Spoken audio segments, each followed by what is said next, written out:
Mayaman sa yabang. Pagkasweldo ni Allen kumain ng steak as in. Kinabukasan ng ulam niya ay asin. Bumili ng mamahaling aso para for parent kuno.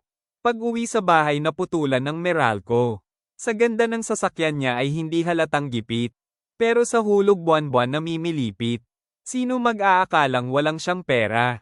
Pagbaba niya ng sasakyan saksakan siya ng porma. Habang naglalakad sa mall ay may kausap sa iPhone. Na 2 taon niyang hulugan sa loan. Pagdating sa kwentuhan ay bidang-bida siya.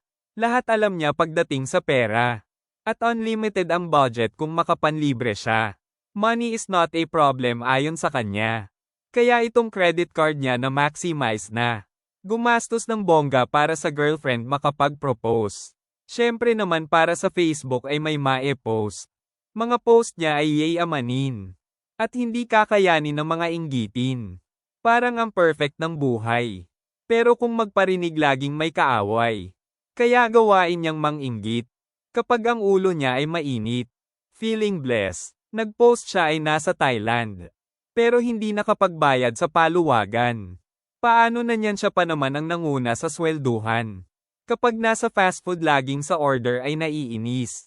Kunyari ay galit pero gusto lang makapag-Ingles.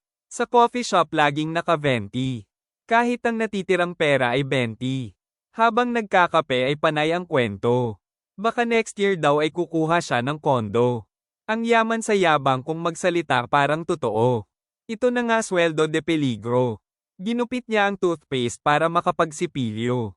Pinagkasya ang manipis na sabon sa banyo.